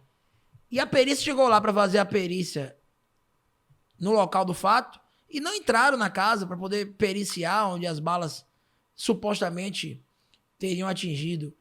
Então, quer dizer, são detalhes, são situações que você vai explorando para mostrar essa deficiência investigatória e, claro, pode acarretar um resultado favorável. Né? Com certeza. Você falou também há pouco, Ivan, sobre a questão de uma condenação de 20 anos e etc. E me veio à cabeça, e obviamente gostaria de ouvir o que é que você pensa sobre esse recurso extraordinário que a gente está vendo aí, acho que 1.235.340, né, sobre essa questão da execução imediata no júri. Quais são suas impressões sobre isso? O que é que você pensa a respeito disso? A gente já tem eu tive um caso de um cliente agora que eu consegui eliminar no STJ. Eu entrei no caso depois do júri, eu não fiz o júri. Ele foi condenado, não foi nem 15 anos, né? Porque o pacote de crime prescreveu, permitiu que o cara que for condenado por homicídio doloso, em tese é homicídio qualificado, né? Há uma pena de 15 ou mais anos, já pode começar a cumprir a pena. A regra é começar a cumprir a pena. Nesse caso do meu cliente, ele foi condenado a 8 anos no regime inicial semiaberto. E o juiz executou antecipadamente a pena, por entender que no tribunal do júri se permite essa execução antecipada. Pela soberania. Né? Pela soberania, pela limitação da própria apelação no júri ali, enfim. São os argumentos. Eu não concordo com isso. Acho que a gente vai ressuscitar um cadáver que acaba sendo adiado, porque o STF já tinha entendido pela inconstitucionalidade da chamada prisão em segunda instância, né? Da prisão em segunda instância e... Quiçá uma em primeira, né? Agora é em primeira. Aí vai dizer, para todo mundo não pode, mas no júri pode. É possível. É como eu costumo dizer, né? Como se a Constituição tivesse uma nota de rodapé, que você pode colocar ali uma observação e não aplicar um direito fundamental. É o que muitos querem, né? A Constituição sendo interpretada não de maneira sistemática, mas em tiras. Tá lá, ninguém pode ser considerado culpado antes do trânsito e julgado da sentença condenatória. Mas os sujeitos colocam como plataforma de governo a prisão em segunda instância. Velho, você tá falando de liberdade de expressão, você tá falando de democracia, você tá falando de liberdades e você tá defendendo a prisão em segundo grau. Quer dizer, é incongruente isso. E o Brasil, ele tá sendo energizado muito por isso, né? Então, acho que essa polarização prejudica. Como o nosso sistema processual, ele é totalmente misto. Óbvio que todos os sistemas são mistos, recebem influências exteriores. E a gente acaba caindo nesse discurso, naquela síndrome do impostor, de argumentos que servem para a população, por vezes, achar que tem uma segurança, uma certeza de segurança. Essa banalização da prisão preventiva, que hoje nós temos mais de 800 mil presos no Brasil. Provisórios. Um terço, pelo menos, deles com excesso de prazo, presos provisórios, e a gente quer aprender mais. Quer aprender mais, como no Alienista, que o sujeito saía na rua, o médico, dizendo que todo mundo era maluco, levando lá para a clínica, e a clínica superlotou, e no final ele viu que o maluco que precisava de tratamento era ele. Então, acho que a gente tem que tomar cuidado, porque ninguém domina o estado de exceção. Não tenho dúvidas que é inconstitucional uma prisão em primeira instância no tribunal do júri. Esses argumentos de que o júri é um colegiado em primeiro grau não me fascinam, e acho que a gente vai cair no mesmo erro histórico que já tinha sido afastado e agora acaba sendo retomado. Né? E só uma observação, acho até que o Supremo vai admitir, viu? Porque quando o Supremo... me parece que o placar já está bem... vai admitir. E o próprio Toffoli, quando o Supremo não admitiu a prisão em segunda instância, ele fez uma observação ali naquele voto decisivo, ele falou, se for no júri e tiver lei... Deu a deixa. Né? Eu vou até admitir. E aí, a deixa tá aí, vai virar nossa realidade. Quando esses debates de relativizações e eu até denominaria de ataques a esses direitos fundamentais, essas garantias individuais, eu sempre, acho que até já comentei isso com o Davi, não me lembro quem foi o convidado que a gente trouxe aqui, que eu falei sobre isso. Quando a gente vê o Supremo né, que é o maior guardião, ou deveria ser o maior guardião da Constituição, suspender a eficácia de um artigo de lei que consagrava o sistema acusatório no nosso ordenamento jurídico de forma positiva, direta e sem rodeios, a gente remonta àquela questão doutrinária de que não adianta mudar as leis, mas a mentalidade inquisitória está enraizada no nosso, eu digo assim, na mentalidade dos nossos julgadores, porque é uma mensagem muito forte uma Suprema Corte suspender um artigo de lei que consagra um sistema de separação de funções no processo penal. E a gente encontra notas dessa suspensão num julgamento desse, que quer relativizar a presunção de inocência no júri, num julgamento onde você ouve de ministro da Suprema Corte que não há confusão entre o papel de fiscal da lei e de parte do Ministério Público. Então, eu acho que, se não me engano, Davi, você é uma pessoa de mais refino de leituras e tudo. Acho que é Jacinto Coutinho é que fala sobre essa questão da mentalidade inquisitória. Então, quando se suspende juiz das garantias, quando se suspende um artigo que consagra, né, uma luta que se vem travando para a consagração do sistema acusatório, isso é uma mensagem muito forte de que a mentalidade do nosso país ela é eminentemente inquisitória. E é na busca por esses atalhos onde você implementa um sistema inquisitório velado que é muito pior do que o expresso. Então, eu fico muito, assim, quando eu vejo esse tipo de julgamento no Supremo e assim, um placar já elástico contra as garantias fundamentais, eu fico muito preocupado e convicto de que a mentalidade nossa é uma mentalidade que não é mista, não é acusatória. Nós vivemos num país de mentalidade inquisitória, eu não tenho absoluta dúvida disso. Então, o que cabe a nós é lutar, né? Não tem muita conversa. Eu ia complementar falando isso. Acho que a gente, enquanto advogado, não pode perder a capacidade de resignação. Acho que quando o advogado ou a advogada perde essa capacidade de resignação, acabou o ser do advogado. O advogado é isso. Advocados. É socorrer, socorrer, socorrer, socorrer. É isso. Sempre se resignar.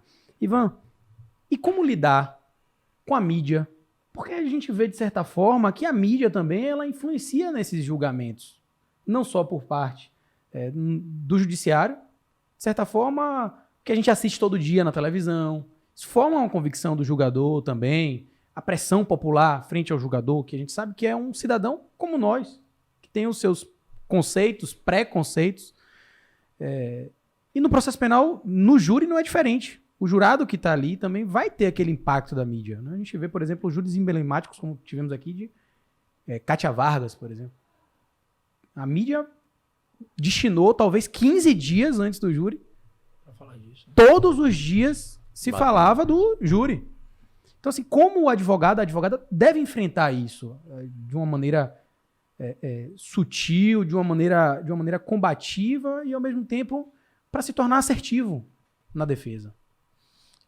Eu acho que a mídia que nós tínhamos na década de 90, por exemplo, nos anos 2000, é muito diferente da que temos hoje, né? Você tem um contra-ataque, de certo modo, das redes sociais. As redes sociais acabam influenciando muito esse cyberespaço que a gente tem. Então, acho que você tem que se apegar a isso também. Entender que esse clamor público, na maioria dos casos, não faz que a população vá para a porta do fórum pedir a condenação de quem quer que seja.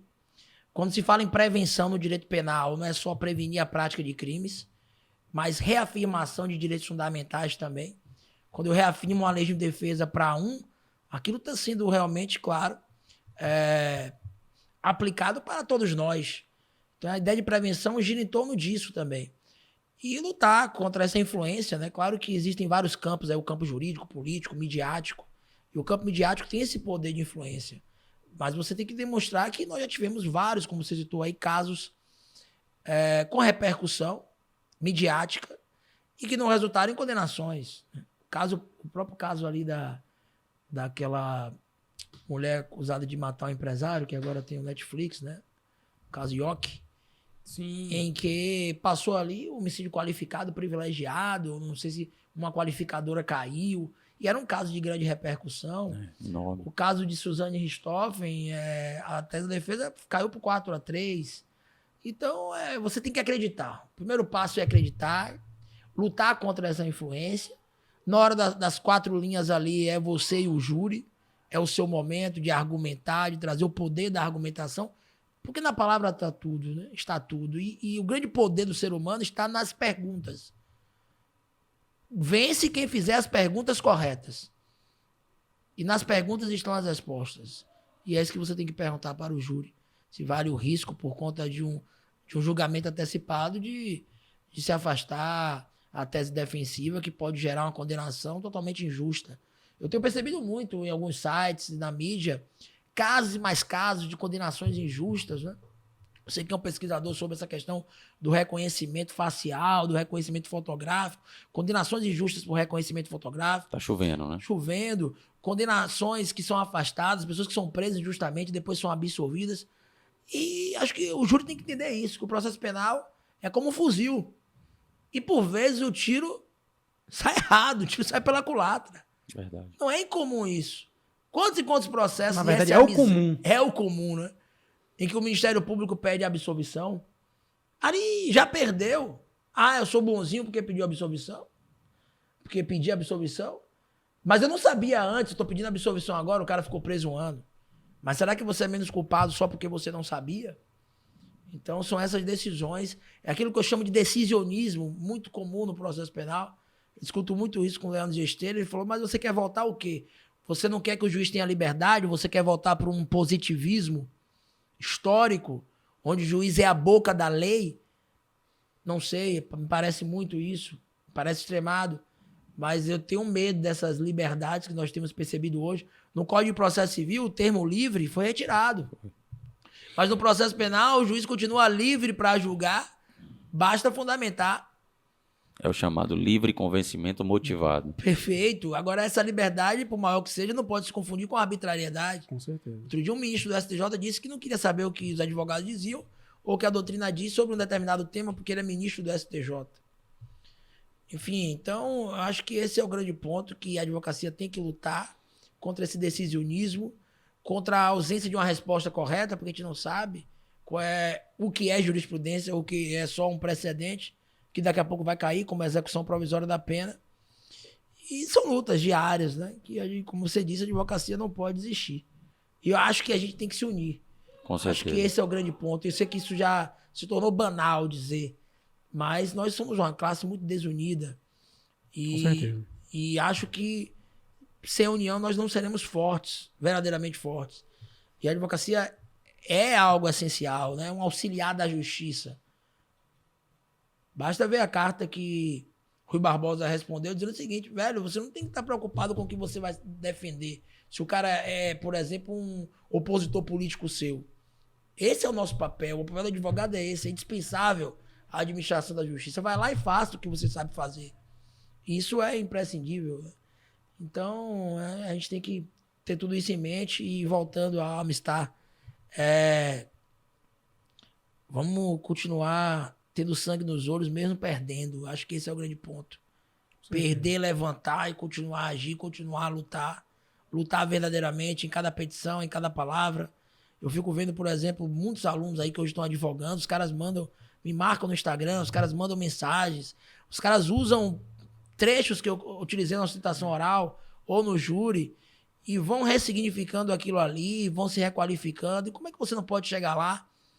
Fiz um júri outro dia com um amigo meu que trabalha comigo, Douglas Vicente, fiquei maravilhado mesmo. E ele me pegava como parâmetro ali e percebeu que as coisas que poderiam argumentar no júri, e falando de filosofia no júri, e trazendo tudo aquilo, porque realmente eu acho que a gente tem que estar cada dia mais melhorando, evoluindo. Meu filho hoje recebeu o boletim, aí ele falou, pai, eu tentei tirar as notas melhores ali, passei ali na risca e tal, eu ia dar uma chamada nele, né? Mas eu utilizei aquilo como lição, né? Em vez de brigar com seu filho, tenta conversar, tenta dialogar. E eu disse para ele isso, eu acho que o mais importante na vida, filho, não é o resultado. Se eu ver que você está lutando o máximo que você pode, mesmo que você não obtenha um resultado, você vai ter o meu elogio, o meu afago. Eu acho que isso é o mais importante, porque às vezes o resultado não vem. A gente volta para aquela ideia se querer é poder ou não. Eu quero, será que eu posso? mas eu tenho que estar evoluindo. É como ele disse, olha, penso, logo existo. Primeiro vem o pensar, depois a existência. Então você tem que estar em movimento, né? Ninguém gosta mais de falar de zona de conforto porque se tornou banal, né? Outro dia eu vi o Ninja falando aí no podcast também. Eu quero entrar na zona de conforto. Cadê essa zona de conforto? Eu quero a zona de conforto. E a gente tá buscando isso mesmo, um dia chegar aposentado ali na zona de conforto. Né? Mas agora a gente não pode permanecer nessa zona, né? Nesse terreno, nesse perímetro. É evoluir como pai, como filho, como advogado, como profissional. Ter essa evolução, né? Me lembro de um filme, eu gosto muito de filme, falo muito de filme na sala, né? Tenho muitos pra indicar aí. E tem um filme, Um Domingo Qualquer, que tem Al Pacino, de futebol americano. E aí tem uma preleção dele antes dos caras entrarem em campo. E ele fala, eu me olho no espelho hoje, vejo meus cabelos brancos e quantos erros eu já cometi. E o processo é isso, é vida. Você comete um erro no processo, você comete na vida. Mas no outro dia você levanta e procura acertar. Você não é o Joel de ontem. O cara te conheceu ontem, tá falando de você, mas não sabe que você hoje acordou diferente e com a intenção de fazer tudo novo, né? Então acho que é isso, mas a gente tem que continuar a nossa luta ali, a nossa busca. Porque a gente tinha a opção de fazer concurso público, a gente poderia passar no concurso público. 1 ano e meio, 2 anos com estratégia estudando, você vai conseguir aprovação. Mas você escolheu advogar. Você escolheu o poder não da caneta, mas o poder da fala, o poder dessa dialeticidade, de como isso é importante, de estar ali ao lado daquele réu, nessa cerimônia, em toda essa liturgia, você está ali abaixo, né? E muita gente reclama disso, mas eu me sinto ali, bem ali ao lado. Pequenininho, né? Enfim, porque nós somos isso, né? Humildade não é uma virtude do ser humano. É algo que tem que ser essencial. Então, acho que o mais importante é isso, você não esquecer. Você escolheu advogar, poderia fazer um concurso público. Escolheu essa profissão maravilhosa, que é um legado, é uma missão de vida. E você tem uma grande responsabilidade, né? Outro filme que tem Um Homem que Fazia Chover, que era um advogado que largou a advocacia porque ele não queria atravessar uma linha. Ele viu, ó, hoje eu vou atravessar uma linha, eu vou errar aqui e eu vou deixar de ser quem eu sou. Eu acho que o mais importante é isso, não é dinheiro, não é riqueza, é você, claro, o dinheiro é muito importante para você manter, pagar suas contas, mas você não esquecer dessa missão, desse propósito, dos seus valores, né? Da essência do que é a advocacia. Do que é a advocacia, dos valores. Quanta gente já queimou na fogueira pra gente estar defendendo isso que a gente tá falando aqui. Exatamente. Então, acho que, pensando no Brasil, tem que rever esses argumentos. E nós que somos profissionais do direito, não podemos nos dar ao luxo de argumentar certas coisas. Argumentos de autoridade, argumentos de estupidez, né, que não se coadunam a esses direitos fundamentais. Então, assim, dá para você ser direita ou esquerda, mantendo uma credibilidade no seu discurso, uma unidade dialética, no sentido de que você não está... Peraí. E mantendo, sobretudo, o que você falou no início, uma tolerância para com o outro. Com certeza. Eu acho que é o fundamental, né? A gente ter a tolerância, o respeito. E isso também é importante no tribunal do júri. A gente vê, por vezes, aquela fala desrespeitosa, os ataques que acontecem no calor da emoção. É importante também até ouvir de você isso, porque por vezes a gente repara uma parte desnecessária. Eu já vi cada situação até estratégica de promotor de se valer de uma parte e o advogado, eu vou deixar para falar sobre isso na tréplica. E aí me dei por satisfeito, excelência. Aí o Ministério Público tem a palavra, o Ministério Público agradece, mas não irá fazer uso da réplica. E o advogado não teve a oportunidade de esclarecer aquele ponto. Esse é o perigo que você falou, de guardar a carta da manga. Às vezes você não tem a manga. Com certeza, Às vezes certeza. Principalmente a carta cai e você não fala em réplica, no que se fala em tréplica, né? No que se fala no primeiro debate. Eu fiz um júri agora, que é muito o que você falou, né? No interior aqui da Bahia, nem vou citar a comarca, o promotor, desde o início, já me atacava pesado. E tinha um aluno meu que foi advogado lá na cidade.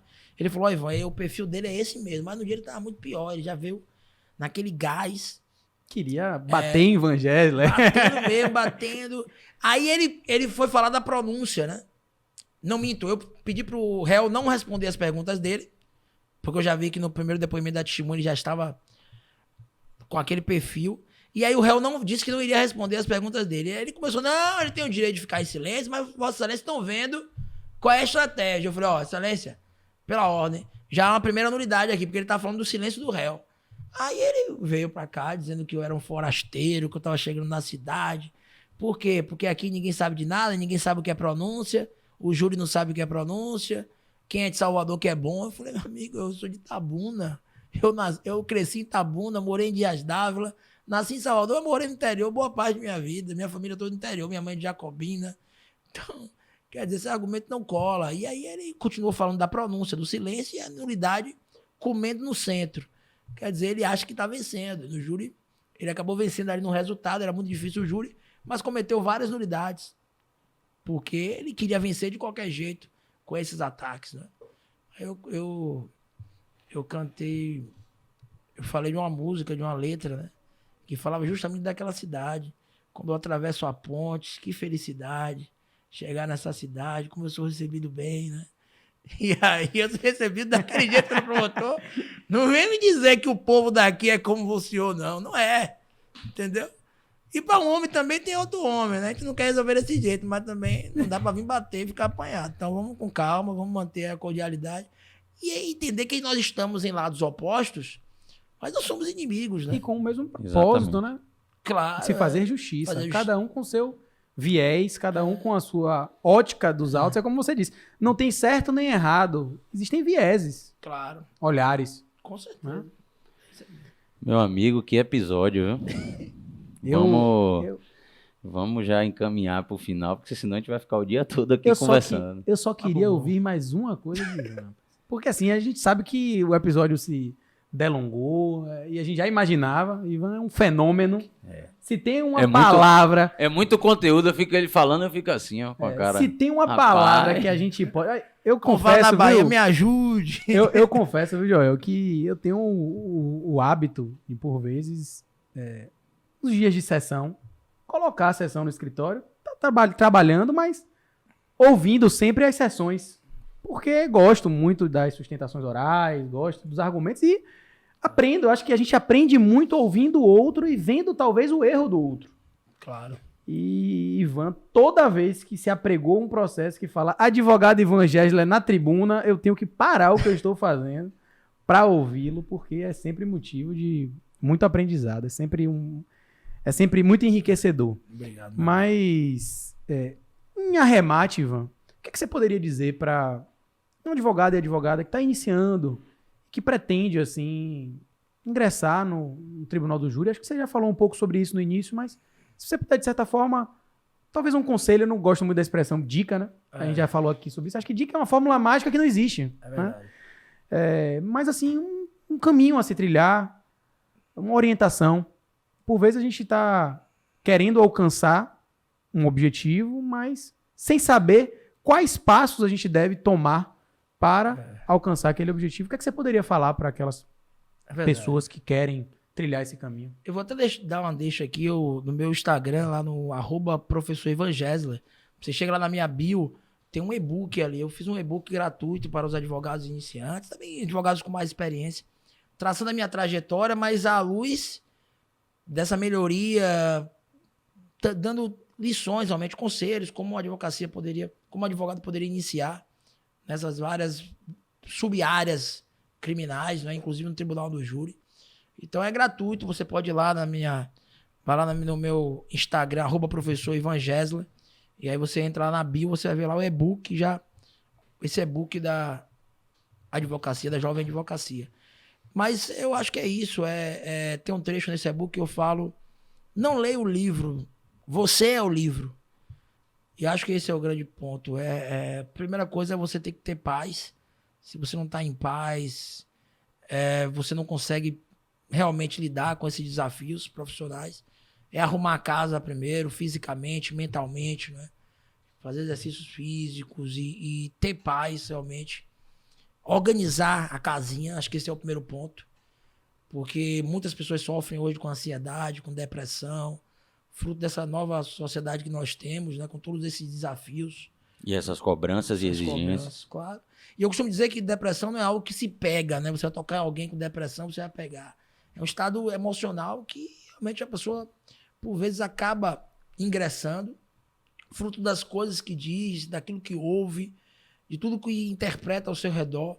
Então, acho que você não pode correr o risco de entrar, primeira coisa, nesse estado árido. Acho que esse é o primeiro ponto, arrumar a casa realmente. E aí partir para a evolução, ler muito, acho que isso é importante, né? A leitura de clássicos, de outros ramos, como a gente já falou aqui. E o dia a dia, as lições do dia a dia. Curso de oratória eu nunca fiz, mas não vou dizer que é algo que não seja também uma possibilidade, se você tem muita segurança nesse sentido. Mas eu acho que o mais importante é você pegar essa musculatura teórica primeiro, porque a teoria e prática vão de mãos dadas.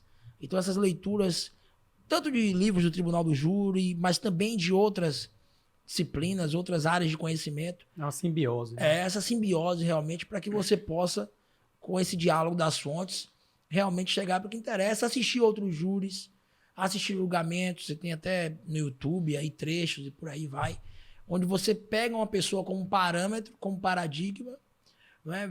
Perceber como a pessoa fala, como ela gesticula, como ela atua. Eu me lembro que quando eu fazia meu primeiro júri, eu nunca tinha visto um júri na vida, eu nunca tinha feito nem simulado, nada. Porque é tipo assim, você já viu um jogador de futebol quando ele fala, eu não gosto de futebol não, os caras se retam às vezes. Pô, um cara jogador de futebol não gosta de futebol. Hoje eu gosto de ver atuações no Tribunal do Júri. Mas quando eu não fazia o júri, eu queria tanto fazer que eu ficava retado. Eu falava, rapaz, eu preciso fazer. E eu acabei não assistindo. Quando eu fui pro primeiro júri, eu tive que ver como a promotora cumprimentava as partes e o juiz para fazer algo parecido. Então você tem que pegar outras pessoas como um parâmetro realmente para você estreitar o caminho. O caminho pode ser longo se você não tiver estratégia. Você tem uma estratégia realmente para estreitar esse caminho. O mais importante, estou aqui para o que vocês precisarem, é ter alguém como Joel, como Davi, pessoas como parâmetro realmente nessa caminhada. Perfeito. Ivan, obrigado, viu? Muito obrigado. Eu acho que eu não quero aqui jamais comparar episódios. Acho que cada episódio foi único, cada convidado contribuiu de uma forma única com o que tratou aqui. Mas esse episódio, sem dúvida, ele se alongou no tempo de uma forma muito natural, mas foi muito conteúdo. Ivan, realmente, eu me recordo quando no seminário que nós fizemos na associação na Unirui, Milena queria que eu propusesse, né, um tema para Ivan falar. E eu propus que ele falasse sobre a dificuldade da atuação do advogado no Tribunal do Júri quando o acusado era um suposto líder de organização criminosa. E não é porque eu estou na frente de Ivan, mas foi uma das palestras mais enriquecedoras que eu tive o prazer Maurício Saporito estava do meu lado e comentou comigo assim, falou, rapaz, que modo de tratar o tema de forma tão incisiva e rica, né, sobre essa dificuldade única. Então, não, mas naquela palestra lá, o Dalton botou quebrado. Eu falei, Joel, eu agradeço muito pelo fraterno convite, viu, Joel? Pela palestra, né? Mas assim, eu só tenho uma condição: me bote pra falar antes de Ivan. Porque depois de Ivan, aí não dá. A cobrança fica. Então, meu amigo, obrigado mesmo por ter vindo. Foi excelente. Eu acho que a gente encerra a primeira temporada do Podcrim com chave de ouro. Né? Tratamos aqui, nós tivemos Leandro Gesteira, Dr. Ricardo, delegado, Maurício Saporito, tivemos Ícaro, agora Ivan. Estou esquecendo de mais alguém? Não me recordo, acho que não. Não. Ícaro, falei. Ícaro falou. Doutor Ícaro, então assim... Eu espero que Paranhos e Neomar. E Neomar. E esqueci dos meus eleitoralistas, amigos queridos. Neomar, estava tentando. Então, Ivan, é só agradecer, viu? Acho que foi bom demais. Eu escalei Davi como piloto oficial desse episódio, porque Davi é um entusiasta do Tribunal do Júri, é um advogado de uma qualidade indiscutível. E eu falei, você vai pilotar essa questão do júri.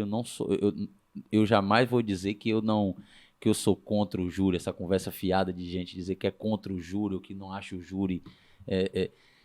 eu não quis medir entusiasmo, porque eu sei que o seu, daqui pra cá, você é apaixonado, louco, cego pelo Tribunal do Júri. Eu falei, ó, você vai ficar frente a frente com o Ivan e você cuida. Mas eu tô aqui na parte dos agradecimentos. Vou deixar você se despedir de Ivan agora. Eu também não tenho como deixar de agradecê-lo. Já falei isso, mas a gente sabe que não é uma falsa afirmação, mas o tempo é o nosso ativo principal. E dispor hoje aqui de 1 hora, 2 horas do seu dia, trânsito para vir, enfim, é motivo de muita gratidão. É um compromisso que, assim, que você demonstra não só com o processo penal, mas para conosco. Um compromisso de amizade, um compromisso de fraternidade. Então, meu amigo, eu não posso deixar de te agradecer. Meu muito obrigado.